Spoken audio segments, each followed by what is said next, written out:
Hi hello ನಮಸ್ಕಾರ ಸ್ನೇಹಿತರೆ. ನಿಜವಾಗ್ಲೂ ಕೂಡ ಇಲ್ಲಿ ಏನಾಗ್ತದೆ, ಇಲ್ಲಿ ದತ್ತಾಬಾಯಿ ದೃಷ್ಟಿಯನ್ನು ಶಿಕ್ಷಿಸೋಕೆ ಮುಂದಾಗ್ತಿದ್ದಾರೆ ಅಥವಾ ಸನ್ಮಾನಿಸೋಕೆ ಮುಂದಾಗ್ತಿದ್ದಾರೆ. ಮನೆಗೆ ಬಂದ ಅತಿಥಿಗಳನ್ನು ದೃಷ್ಟಿ ನೋಡ್ಕೊಳ್ಳೋದ್ರಲ್ಲಿ ಗೆದ್ಲ ಸೋತ್ಲ ಶರುವಿನ ಪ್ಲಾನೇ ಉಲ್ಟಾ ಹೊಡಿತಾ ಏನಾಯಿತು ಏನು ಕತೆ ಇದು ಎಲ್ಲವನ್ನ ಕೂಡ ತಿಳ್ಕೊಬೇಕು ಅಂದರೆ ಈಗಲೇ ನಮ್ಮ ಈ ಚಾನಲ್ನ ಸಬ್ಸ್ಕ್ರೈಬ್ ಮಾಡಿ, ಹಾಗೆ ಒಂದು ವಿಡಿಯೋವನ್ನು ಪೂರ್ತಿಯಾಗಿ ನೋಡೋದನ್ನು ಯಾವುದೇ ಕಾರಣಕ್ಕೂ ಕೂಡ ಮರಿಬೇಡಿ. ಇಲ್ಲಿ ನಿಜವಾಗ್ಲೂ ಕೂಡ ದತ್ತಾಬಾಯಿ ದೃಷ್ಟಿಗೆ ಒಂದು ದೊಡ್ಡ ಟಾಸ್ಕನ್ನೇ ಕೊಡ್ತಿದ್ದಾರೆ. ಯಾವುದೇ ರೀತಿ ಹೆಚ್ಚು ಕಡಿಮೆ ಆಗಕೂಡ್ದು ಅಂತ ಕೂಡ ಹೇಳಿದ್ದಾರೆ. ಯಾಕಂದರೆ ಇಲ್ಲಿ ನಿಜವಾಗ್ಲೂ ಮನೆಗೆ ಬರ್ತಿರೋರು ಅಂತಿಂಥ ಅತಿಥಿಗಳಲ್ಲ, ಮಿನಿಸ್ಟರ್ ಎಕ್ಸ್ ಮಿನಿಸ್ಟರ್ ಅವರ ಕುಟುಂಬದ ಜೊತೆ ಬರ್ತಿದ್ದಾರೆ. ಇದೇ ಒಂದು ವಿಷಯನ ತುಂಬ ಚೆನ್ನಾಗಿ ಯೂಸ್ ಮಾಡ್ಕೋತಿದ್ದಾಳೆ ಶರು. ಯೂಸ್ ಮಾಡ್ಕೊಂಡಿದ್ದೆ ಇಲ್ಲಿ ದೃಷ್ಟಿನ ಹೇಗಾದರೂ ಮಾಡಿ ಇಲ್ಲಿ ಸೋಲಿಸಬೇಕು, ಅವಳಿಂದಾಗಿ ಇಲ್ಲಿ ಅವ್ರಿಗೆಲ್ಲ ಅವಮಾನ ಆಗಬೇಕು. ಇದರಿಂದಾಗಿ ದೃಷ್ಟಿಯನ್ನು ಇಲ್ಲಿ ದತ್ತ ಕೋಪ ಮಾಡಿಕೊಂಡು ಮನೆಯಿಂದ ಒದ್ದು ಓಡಿಸ್ಬೇಕು ಅನ್ನೋ ರೀತಿ ಅಕ್ಕ ತಂಗಿರು ಮೂವರು ಕೂಡ ಸೇರಿಕೊಂಡು ಪ್ಲ್ಯಾನ್ ಮಾಡ್ತಿದ್ದಾರೆ. ಆದರೆ ಅವ್ರು ಏನೇ ಪ್ಲ್ಯಾನ್ ಮಾಡಿದರೂ ಕೂಡ ದೃಷ್ಟಿಯನ್ನು ಅಷ್ಟು ಸುಲಭಕ್ಕೆ ಅಲಗಾಡಿಸೋದು ಸೋಲಿಸೋದು ಅಷ್ಟು ಸುಲಭ ಸಾಧ್ಯ ಆಗಿರಲಿಕ್ಕಿಲ್ಲ. ಇತ್ತ ಕಡೆ ಕಿಶೋರ್ ಅವರು ಅವರ ಅತ್ತಿನ ಹಬ್ಬಕ್ಕನ್ನು ನೋಡ್ಕೊಂಡು ಬರೋಕ್ಕೆ ಹೋಗಿರ್ತಾರೆ, ಕರ್ಕೊಂಡು ಬರ್ತೀನಿ ಅಂತ ಕೂಡ ಹೋಗಿರ್ತಾರೆ. ಬಟ್ ಅವರು ಒಬ್ಬರೇ ವಾಪಸ್ ಬಂದಾಗ ಇಲ್ಲಿ ಬಜರಂಗಿ ಅವರು ಕೇಳ್ತಿದ್ದಾರೆ, ಏನಿದು ಅಣ್ಣ, ಅಮ್ಮನ ಕರ್ಕೊಂಡು ಬರಬೇಕಿತ್ತಲ್ವಾ, ಅಮ್ಮ ಮಾತ್ರ ಇಲ್ಲಿ ದತ್ತನನ್ನು ಕಂಟ್ರೋಲ್ ಮಾಡೋದು, ದತ್ತ ಎಲ್ಲೇ ಮೀರಿ ನಿಜವಾಗ್ಲೂ ಕೂಡ ವರ್ತಿಸ್ತಿದ್ದಾನೆ, ಈ ರೀತಿ ದತ್ತ ಇನ್ನೊಬ್ರು ಮನಸ್ಸಿಗೆ ಹರ್ಟ್ ನೋಡೋಕೆ ಆಗ್ತಿಲ್ಲ ಅಂತ ಹೇಳಿದಾಗ ನಾನು ಕೂಡ ತುಂಬಾ ಪ್ರಯತ್ನ ಪಟ್ಟೆ, ಅತ್ತೆನ ಕನ್ವಿನ್ಸ್ ಮಾಡೋಕ್ಕೆ ಕೂಡ ನೋಡ್ದೆ. ಆದರೆ ಅತ್ತೆ ಯಾವುದೇ ಕಾರಣಕ್ಕೂ ನಾನು ಬರೋದಿಲ್ಲ, ನಿಮ್ಮನ್ನೆಲ್ಲ ನೆನಪು ಮಾಡ್ಕೋತಿರ್ತೀನಿ, ಆದರೆ ನನ್ನಿಂದಾಗಿ ನನ್ನ ಮಗನ ಬದುಕು ಈ ರೀತಿ ಆಗೋಯ್ತು, ನಾನು ತಗೊಂಡ ತಪ್ಪು ತೀರ್ಮಾನ ಇವತ್ತು ನನ್ನ ಮಗನ ಇಂಥ ಪರಿಸ್ಥಿತಿಗೆ ದೂಡ್ಬಿಡ್ತು.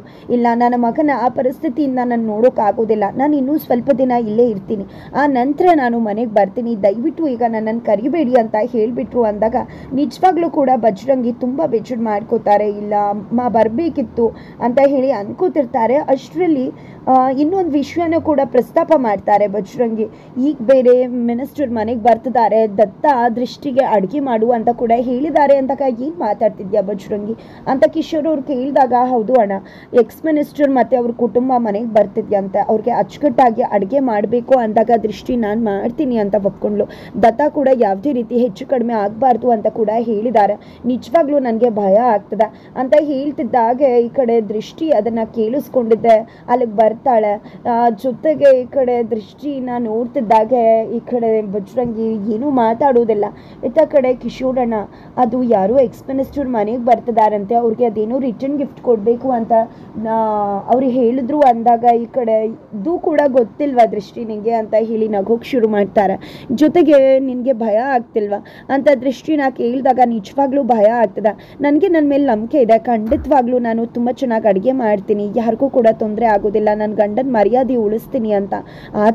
ಆದರೂ ಕೂಡ ಅವರು ತುಂಬ ದೊಡ್ಡವರು, ಏನಾದರೂ ಹೆಚ್ಚು ಕಡಿಮೆ ಆಗಿಬಿಟ್ರೆ ಏನು ಮಾಡೋದು ಅನ್ನೋ ಕೂಡ ಭಯ ಕೂಡ ಇದೆ ಅಂದಾಗ ನಾನು ನಿನ್ನ ಜೊತೆ ಇರ್ತೀನಿ, ಬಜರಂಗಿ ಕೂಡ ನಿನ್ನ ಜೊತೆ ಇರ್ತಾನೆ, ನಿನಗೆ ನಾವಿಬ್ಬರು ಸಹಾಯ ಮಾಡ್ತೀವಿ ಅಂತ ಕಿಶೋರ್ ಹೇಳಿದಾಗ ಈ ಕಡೆ ಬಜರಂಗಿ ಕಡೆ ನೋಡ್ತಾರೆ. ಈ ಕಡೆ ದೃಷ್ಟಿ ಕೂಡ ಬಜರಂಗಿ ಕೂಡ ಸರಿ ಆಯಿತು, ನಾನು ಕೂಡ ನಿಂಗೆ ಸಹಾಯ ಮಾಡ್ತೀನಿ ಅಂತಾರೆ.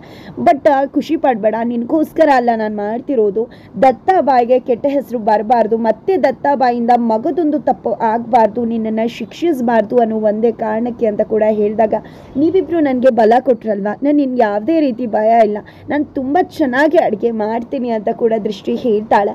ಆದರೆ ಇಲ್ಲಿ ದೃಷ್ಟಿ ಮಲ್ಕೊಂಡಿದ್ರೆ ನಿಜವಾಗ್ಲೂ ದೃಷ್ಟಿನ ಇವತ್ತು ನಿದ್ರೆ ಮಾಡಿಸ್ಬಾರ್ದು ಅಂತ ಶರು ತೀರ್ಮಾನ ಮಾಡ್ಕೊಂಡಿದ್ದಾಗಿದೆ. ಅದೇ ಕಾರಣಕ್ಕೋಸ್ಕರ ಮಲಗಿರೋ ದೃಷ್ಟಿ ಮುದ್ದೆ ಯಾರೋ ಓಡಾಡ್ದಾಗೆ ಓಡಾಡ್ತಾರೆ. ಇಲ್ಲಿ ದೃಷ್ಟಿ ಗಾಬರಿ ಆಗ್ತಾಳೆ, ಗಾಬರಿ ಆಗಿದ್ದೆ ಹೋಗಿದ್ದೆ ನೋಡ್ತಾಳೆ, ಯಾರೂ ಕಾಣಿಸ್ತಿಲ್ಲ, ನೆರಳು ಮಾತ್ರ ಕಾಣಿಸ್ತಿದೆ. ತದನಂತರ ಹೋಗಿದ್ದೆ ಏನು ಮಾಡೋದು ಅಂತ ಅಂದ್ಕೊಂಡು ಅವರನ್ನೇ ಎಬ್ಸೋಣ ಅಂತ ದತ್ತಾಬಾಯಿನ ಬಂದು ಎಬ್ಬಿಸ್ತಾ ಇದ್ರೆ ಇಲ್ಲಿ ದತ್ತಾಬಾಯಿ ಸುಮ್ಮನೆ ಹೋಗು ಮಲ್ಕು ಹೋಗು ಅಂತಿದ್ದಾರೆ. ಆ ಕಡೆ ದೃಷ್ಟಿನ ಎಚ್ಚರ ಮಾಡಿದ್ದು ಆ ರೀತಿ ಬೇರೆ ಯಾರೂ ಅಲ್ಲ, ನೀತ್ರ ನಾನು ಬಂದಿದ್ದ ಕೆಲಸ ಆಯಿತು, ಇಡೀ ನೈಟ್ ನಿದ್ರೆಗೆಡು ನೀನು, ನಾಳೆ ನಮಗೂ ಇದೇ ಬೇಕಾಗಿರೋದು ಅಂತ ಹೇಳಿ ಅಲ್ಲಿಂದ ಹೋಗ್ಬಿಡ್ತಾಳೆ. ನಂತರ ಈ ಕಡೆ ದೃಷ್ಟಿ ಅವತ್ತು ದತ್ತಾಬಾಯಿ ಗನ್ನಿ ಇಟ್ಕೊಂಡು ನೀನು ಇದನ್ನು ಇಟ್ಕೊಂಡು ಕಲಿಬೇಕು ಮಾಡಬೇಕು, ಶೂಟ್ ಮಾಡಬೇಕಾಗತ್ತೆ ಅಂತೆಲ್ಲ ಹೇಳಿದ್ದನ್ನು ನೆನಪು ಮಾಡ್ಕೊಂಡಿದ್ದೆ. ಗನ್ ತೊಗೊಂಡು ಹೊರಗಡೆ ಬರ್ತಾರೆ. ಯಾರದು ಅಂತ ಕೂಗ್ತಾ ನಂತರ ಯಾರೂ ಇಲ್ಲ ಅಂತ ಗೊತ್ತಾಗಿ ಒಳಗಡೆ ಬರ್ತಿದ್ದಾಗೆ ದತ್ತಾಬಾಯಿ ಎದುರಾಗ್ಬಿಡ್ತಾರೆ. ಗೊತ್ತಿಲ್ಲದೆ ಅವ್ರಿಗೆ ಗನ್ ಪಾಯಿಂಟ್ ಮಾಡಿ ಇಟ್ಕೊಂಡ್ಬಿಡ್ತಾಳೆ ದೃಷ್ಟಿ. ಈ ಕಡೆ ಇಬ್ಬರ ಮುಖಾಮುಖಿ ಆಗುತ್ತೆ. ಏನು ಮಾಡ್ತಿದ್ಯಾ ನೀನು ಅಂದಾಗ ಅದು ಯಾರೋ ಒಬ್ರು ಬಂದಂಗಾಯ್ತು. ಅದೇ ಕಾರಣಕ್ಕೋಸ್ಕರ ಗನ್ ತೊಗೊಂಡು ಬಂದ್ಬಿಟ್ಟೆ ಅಂದಾಗ, ಏನು ಗನ್ನನ್ನು ಯೂಸ್ ಮಾಡೋದು ಗೊತ್ತಿದ್ಯಾ ನಿನಗೆ? ಸುಮ್ಮನೆ ಏನಾರು ಹೆಚ್ಚು ಕಡಿಮೆ ಆದರೆ ಏನು ಮಾಡಬೇಕು? ಯಾರು ಬಂದಿದ್ದು? ಸುಮ್ಮನೆ ಏನೇನೋ ಕನ್ವರ್ಸ್ತಿದ್ಯಲ್ಲ ಅಂತ ಹೇಳ್ತಿದ್ರೆ ನಾನು ನಿಮ್ಮನ್ನು ಎಬ್ಬಿಸ್ದೆ, ಆದರೆ ನೀವು ಎದ್ದೇಳಲಿಲ್ಲ, ಅದಕ್ಕೋಸ್ಕರ ನಾನೇ ತೊಗೊಂಡು ಬಂದೆ. ನಿಜವಾಗ್ಲೂ ಯಾರೂ ಬಂದಿದ್ದು ನಿಜ ಅಂತ ಹೇಳ್ತಿದ್ದಾರೆ. ಅಷ್ಟರಲ್ಲಿ ಸೈಲೆಂಟ್ನ ಕರೀತಾರೆ. ಏನು ಮಾಡ್ತಿದ್ಯಾ ಸೈಲೆಂಟ್ ನೀನು ಅಂತ ಹೇಳ್ತಿದ್ರೆ, ಮಕ್ಕಳಿಗೆ ಕತೆ ಹೇಳಿ ಮಲಗಿಸ್ತಿದ್ದೆ, ಹಾಗೆ ನಾನು ಕೂಡ ಮಲ್ಕೊಂಡ್ಬಿಟ್ಟೆ ಅಂದಾಗ ನಿನ್ನ ತಂಗಿ ನೋಡು ಯಾರೋ ಬಂದ್ರಂತೆ ಕಳ್ಳರು, ಹೆಚ್ಚು ಕಡಿಮೆ ಆಗತ್ತೆ ಅಂತ ಗನ್ ಇಟ್ಕೊಂಡು ಬಂದಿದ್ದಾಳೆ, ಕಾವಲು ಕಾಯ್ತಿದ್ದಾಳೆ ಇಲ್ಲಿ ಅಂತ ಹೇಳಿದಾಗ, ಹೌದಾ ದೃಷ್ಟಿ ಯಾರೋ ಬಂದ್ರ ಆಗಂತಕರು ಅಂದಾಗ, ಹೌದು ಅಣ್ಣ ಯಾರೋ ಬಂದರು ಅಂದಾಗ, ಇಬ್ಬರು ತುಂಬ ಚೆನ್ನಾಗಿ ನಾಟಕ ಮಾಡ್ತೀರಾ ಅಣ್ಣ ತಂಗಿ, ಮಾಡಿಕೊಂಡೆ ಇಲ್ಲೇ ಬೆಳಗ್ಗೆವರೆಗೂ ಕಾವಲು ಕಾಯ್ತಾನೆ ನಿಂತ್ಕೊಳ್ಳಿ, ಒಂದು ತುಟಕ್ ಪಿಟಕ್ ಸೌಂಡ್ ಆದರೂ ನಾನಂತೂ ಸುಮ್ಮನೆ ಬಿಡೋದಿಲ್ಲ ಅಂತ ಹೇಳಿದ್ದೆ. ದತ್ತಾಬಾಯಿ ಹೋಗಿ ಮಲ್ಕೊಂಡ್ಬಿಡ್ತಾರೆ. ಇಡೀ ರಾತ್ರಿ ಎಚ್ಚರ ಆಗಬೇಕಾಗಿದೆ ಇಲ್ಲಿ ದೃಷ್ಟಿ. ತದನಂತರ ಬೆಳಗ್ಗೆ ಆಗತ್ತೆ. ಬೆಳಗ್ಗೆ ಆಗ್ತಿದ್ದಾಗೆ ಇಲ್ಲಿ ಮಿನಿಸ್ಟರ್ಸ್ ಬರ್ತಾರೆ ಅಂತ ಮೂವರು ಅಕ್ಕ ತಂಗಿರು, ದತ್ತಾಬಾಯಿ, ಬಜರಂಗಿ ಎಲ್ಲ ಕೂಡ ತಯಾರಾಗಿದ್ದಾರೆ. ಹೆಣ್ಮಕ್ಳಿಗೆ ಹಾರ ಹಾಕೋದಕ್ಕೆ ಅವರು ತಯಾರಾಗಿದ್ದಾರೆ. ಈ ಕಡೆ ದತ್ತಾಬಾಯಿ ತುಂಬ ಟೆನ್ಷನ್ ಮಾಡ್ಕೋತಿದ್ದಾರೆ. ಈ ಕಡೆ ಬಜರಂಗಿ ಯಾಕಿಷ್ಟು ಟೆನ್ಷನ್ ಮಾಡ್ಕೋತಿದ್ಯಾ ಅಂತ ಕೇಳ್ತಾ ಇದ್ರೆ, ಯಾಕೆ ಅಂದರೆ ಬರ್ತಿರೋದು ಎಕ್ಸ್ಪೆನ್ಸ್ಟರ್ ಅಮ್ಮಂಗೆ ತುಂಬ ಮುಖ್ಯವಾದ ವ್ಯಕ್ತಿ, ಇವ್ರಿಗೇನಾದರೂ ದೃಷ್ಟಿಯಿಂದ ಏನಾದರೂ ತೊಂದರೆ ಆಗಿಬಿಟ್ರೆ ನಿಜವಾಗ್ಲೂ ಕೂಡ ನಾನಂತೂ ಸುಮ್ಮನಿರೋದಿಲ್ಲ. ಖಂಡಿತ ದೃಷ್ಟಿಯಿಂದ ಏನೂ ತೊಂದರೆ ಆಗದೆ ಇರೋಗಿರಲಿ, ಯಾಕಂದರೆ ನನ್ನಿಂದ ಸುಮ್ಮನೆ ವಿನಾಕಾರಣ ಮತ್ತೆ ಶಿಕ್ಷೆಗೆ ಒಳಗಾಗಬೇಕಾಗತ್ತ ಅಂತ ಹೇಳಿದೆ. ಮತ್ತೆ ದೃಷ್ಟಿಗೆ ಅಲ್ಲೇ ಎಚ್ಚರಿಸ್ತಾರೆ. ಖಂಡಿತ ನೀವೇನು ಯೋಚನೆ ಮಾಡಬೇಡಿ ದೊರೆ ಅಂತಾನೆ ಹೇಳ್ತಾಳೆ ದೃಷ್ಟಿ. ಅಷ್ಟರಲ್ಲಿ ಎಲ್ಲ ಗೆಸ್ಟ್ಸ್ ಕೂಡ ಬರ್ತಾರೆ. ಈ ಕಡೆ ಹಾರ ಎಲ್ಲವನ್ನ ಕಾಡ ಹಾಕಿ ಅವರನ್ನು ಸ್ವಾಗತಿಸ್ತಾರೆ. ಮನೆ ಒಳಗಡೆ ಬಂದಂಥ ಗೆಸ್ಟ್ಗೆ ವೆಲ್ಕಮ್ ಡ್ರಿಂಕನ್ನು ಕೊಡಬೇಕಾಗಿದೆ. ಈ ಕಡೆ ದೃಷ್ಟಿ ತೊಗೊಂಡು ಬಂದಾಗ, ನಾನು ಶುಗರ್ ಅಮ್ಮ, ಜ್ಯೂಸ್ ಕುಡಿಯೋದಿಲ್ವಾ ಅಂತ ಗೊತ್ತಿಲ್ವಾ, ಶುಗರ್ ಎಲ್ಲ ತಗೊಳ್ಳೋದಿಲ್ವಲ್ಲ ನಾನು ಅಂತ ಹೇಳ್ತಿದ್ದಾರೆ. ಏನಪ್ಪ ವೆಲ್ಕಮ್ ಡ್ರಿಂಕಲ್ಲೇ ಮಿಸ್ ಮಾಡಿದ್ಲಲ್ಲ ಅಂತ ಹೇಳಿ ಈ ಕಡೆ ತಂತಾಬಾಯಿ ತಲೆ ತಗ್ಗಿಸ್ತಿದ್ರೆ, ಇದು ಬೆಲ್ಲದ ಪಾಕ, ನಿಜವಾಗ್ಲೂ ನಿಮ್ಗೇನೂ ಆಗೋದಿಲ್ಲ, ಆರೋಗ್ಯಕ್ಕೆ ತುಂಬಾ ಒಳ್ಳೆಯದು ಅಂತ ಒಂದಷ್ಟು ಆರೋಗ್ಯದ ವಿಷಯಗಳನ್ನ ಹೇಳಿದಾಗ, ಅದು ನಿಜವಾಗ್ಲೂ ಅಲ್ಲಿ ಬಂದಿರ್ತಕ್ಕಂಥ ಮಿನಿಸ್ಟರ್ ವೈಫ್ಗೆ ತುಂಬ ಖುಷಿ ಆಗುತ್ತೆ. ಕುಡಿತಾರೆ, ತುಂಬ ಚೆನ್ನಾಗಿದೆ ಅಂತ ಹೇಳ್ತಾರೆ.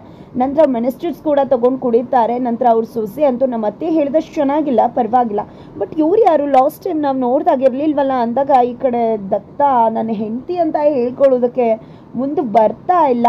ಬಟ್ ಇಲ್ಲಿ ನೇತ್ರ ಮಧ್ಯ ಬಂದಿದ್ದೆ, ಅವರು ನಮ್ಮ ಮನೆ ಕೆಲಸದವಳು ಅಂತ ಹೇಳ್ಬಿಡ್ತಾರೆ. ಇದರಿಂದ ನಿಜವಾಗ್ಲೂ ತುಂಬ ನೋವಾಗುತ್ತೆ ದೃಷ್ಟಿಗೆ. ಬಟ್ ಇಲ್ಲಿ ದತ್ತ ರೀತಿ ಮಾಡಿದ್ದು ಬಜರಂಗಿಗಾಗಲಿ ಕಿಶೋರ್ಗಾಗಲಿ ಯಾರಿಗೂ ಇಷ್ಟ ಆಗ್ತಿಲ್ಲ. ಆಗ ಕಿಶೋರ್ ಮುಂದುವರೆದದ್ದು ಅವರು ಆಗಿದ್ರು ಕೆಲಸದವರು ಅಂತ ಮಾತು ಮುಂದುವರ್ಸಕ್ಕೆ ಹೋದಾಗ ಶರು ಅದನ್ನು ಕಟ್ ಮಾಡ್ತಾರೆ. ತದನಂತರ ಇಲ್ಲಿ ಇವ್ರಿಗೆ ಶುಗರ್ ಇತ್ತು ಅಂತ ನಿಂಗೆ ಹೆಂಗೆ ಗೊತ್ತು ದೃಷ್ಟಿ ಅಂತ ಕೇಳಿದಾಗ, ನನಗೆ ಕಿಶೋರಣ್ಣ ಬಜರಂಗಿ ಅಣ್ಣ ಹೆಲ್ಪ್ ಮಾಡಿದ್ರು ಅಂತ ಕೂಡ ದೃಷ್ಟಿ ಹೇಳ್ತಾಳೆ. ನಂತರ ಇಲ್ಲಿ ಸೈಲೆಂಟ್, ನಿನಗೆ ದತ್ತ ನಿನ್ನ ಕೆಲಸದವರು ಅಂತ ಪರಿಚಯ ಮಾಡಿಕೊಟ್ಟಿದ್ದು ತುಂಬ ಬೇಜಾರ ಆಯ್ತಾ ಅಂತ ಸೈಲೆಂಟ್ ಕೇಳಿದಕ್ಕೆ, ಹಾಗೇನಿಲ್ಲ ಅಣ್ಣ, ನನ್ನ ಗಂಡಂಗೆ ಮರ್ಯಾದೆ ಉಳಿಬೇಕು, ಅವ್ರಿಗೆ ಖುಷಿ ಆಗಬೇಕು, ಅವ್ರಿಗೆ ನಾನು ಮಾತು ಕೊಟ್ಟಿದ್ದೀನಿ, ಅಡುಗೆ ಅಚ್ಚುಕಟ್ಟಾಗಿ ಮಾಡಿ ಅವ್ರನ್ನ ಗೌರವಿಸ್ತೀನಿ ಅಂತ, ಅದನ್ನು ಉಳಿಸ್ಕೋತೀನಿ ಅಂತ ಹೇಳಿ ದೃಷ್ಟಿ ಅಲ್ಲಿಂದ ಹೋಗ್ತಾಳೆ. ಹಾಗಿದ್ರೆ ದೃಷ್ಟಿಗೆ ಮುಂದೆ ಸನ್ಮಾನವಾಗುತ್ತಾ, ಅವಮಾನ ಆಗುತ್ತಾ? ಶರು ವಿರುದ್ಧವಾಗಿ ದೃಷ್ಟಿ ಸಖತ್ತಾಗಿ ಅಡುಗೆ ಮಾಡಿ ಗೆಲ್ತಾಳೆ. ಏನಾಗುತ್ತೆ ಮುಂದಿನ ವಿಡಿಯೋ ನೋಡಿ.